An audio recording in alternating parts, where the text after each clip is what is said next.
こんにちはこんばんは。今回は北方領土を占領していたロシア軍、第18機関銃、砲兵師団を解説します。早速だが第18機関銃、砲兵師団ってなんだ、聞いたことがないんだが。第18機関銃、砲兵師団は、北方領土を守備している部隊で、国後島、四股丹島に駐屯地を置いているよ。分析ではもし自衛隊が攻勢を仕掛けてきても、支援を受けることなく4日間守備ができ、支援を受ければより長期間守備できる、能力を持っていたよ。そんな力を持っていたのか、どんな師団だったんだ。第18機関銃、砲兵師団は一時期、ロシア地上軍唯一の師団で、第46機関銃、砲兵連隊、第49機関銃、砲兵連隊、第110独立戦車大隊、第584独立修理回収大隊、第228独立校舎大隊、第911独立物資装備補給中隊を霊下に置いていたよ。独立戦車大隊があるってことは戦車もいるのか。そうだね。装備としては、T80BV、BMP に、82mm 迫撃砲に B14、152mm カノン砲に A36、ギアピント B、122mm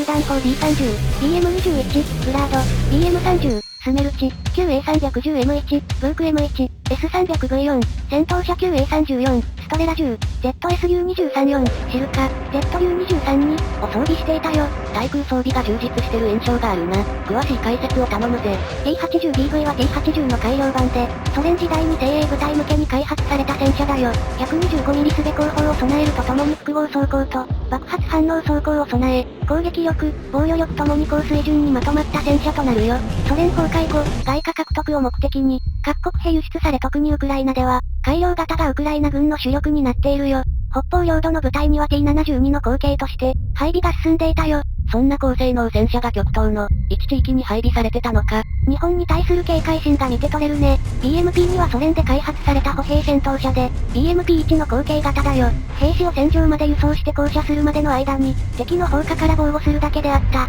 装甲兵員輸送車と違い、敵戦車を直接攻撃することの、できるだけの武装を自歩兵を乗車させた状態で、戦闘を行わせることができる車両だよ。そのため 30mm 機関砲や対戦車ミサイルを備え、あらゆる目標を攻撃できるようになっているよ。その画期的なアイデアから20カ国以上に配備され、今でも第一線で活躍しているよ。これはロシアの軍事パレードとか、軍事演習とかでよく目にするな。82mm 迫撃砲に B14 はソ連で、第二次大戦中に開発された武器で、戦後中国では53式 82mm 迫撃砲として生産。多くの東側諸国でも大量配備されるなど、東側諸国軍の標準的な迫撃砲となったよ。第二次大戦の他にも朝鮮戦争やベトナム戦争、など戦後主要な部隊に登場しており、有効性が確認されている迫撃砲だよ。2A36-152mm カノン砲はソ連で開発された火砲で、この砲はその長射程を活かして、敵の部隊や兵器を破壊し、敵砲兵隊を壊滅させる大砲兵砲撃戦を得意とする兵器で、旧ソ連国とイラク、フィンランド、レバノンのみが配備をしているよ。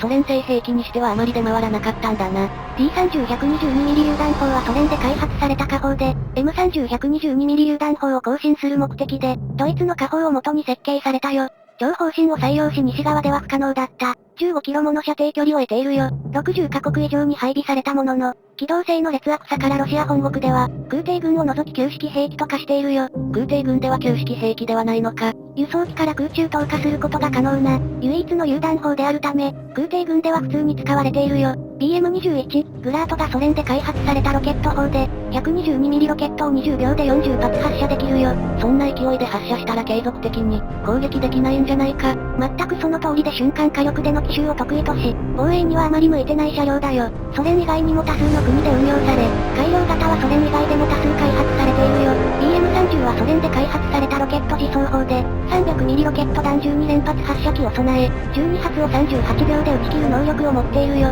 しかし再装填は前述のグラートの10分より長い、20分かかるため継続攻撃には向いていないよ。しかし70キロにも及ぶ射程を生かし、敵軍の砲兵陣地や野戦司令部、燃料や弾薬などの物資集積所、部隊集結地域の走行目標及び非走行目標を、圧倒的な瞬間火力で破壊することができるよ。すごい力を持っているんだな。第18機関銃、砲兵師団には、どのくらい配備されているんだ。ざっと20両程度だと考えられるよ。9K37、ブークはソ連で開発された、低高度防空ミサイルで、セミアクティブ、レーダー誘導方式を採用しており、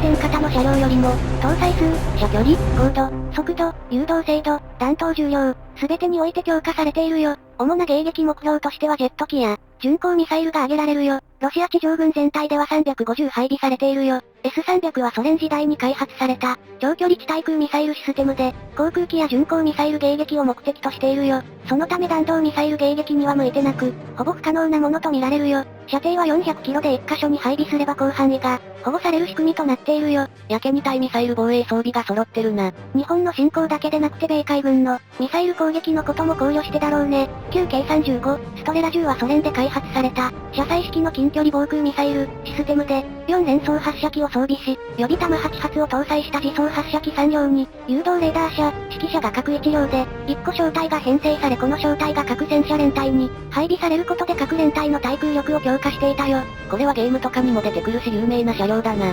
ZSU-234、シルカはソ連で開発された、自走式降車機関砲で、AZP85-23mm4連装機関砲を装備しているよ。この機関砲はソ連では標準型として生産され、多数が生産されたよ。しかし機関砲は口径が小さく低威力であり、レーダーも旧式なため、旧式対空車両と言わざるを得ないよ。基本的にソ連時代の使い回しが多いんだな。ソ連時代の使い回しが多いのは、この師団に限ったことじゃなく、地上軍全てにおいてソ連製が使われているよ。一部ロシア時代に作られたものもあるだろ。あるけど全軍の中でも本当に一握りだね。そうなのか。まあロシア経済はそこまで好調な歴史を歩んできたわけではないからな。実戦経験とかはあるのか。2022年ロシアのウクライナ侵攻に参加しているよ。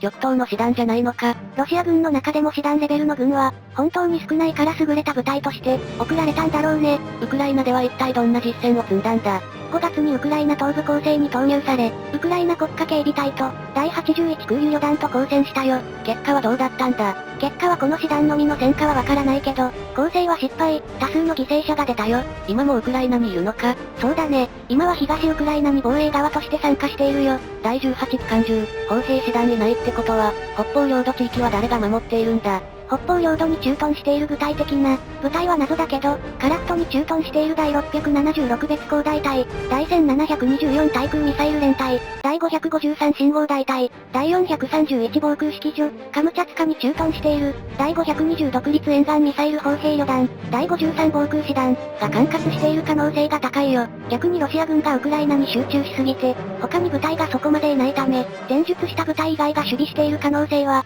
かなり低いよ。極東の配備がこんなにも少なくなっているのか。ロシアの太平洋艦隊も黒海に一部移動しているし、相当ウクライナでは苦戦しているんだろうね。今回の動画はいかがだったでしょうか。参考になった?わかりやすかったと思った方はぜひチャンネル登録をお願いします。それではご視聴ありがとうございました。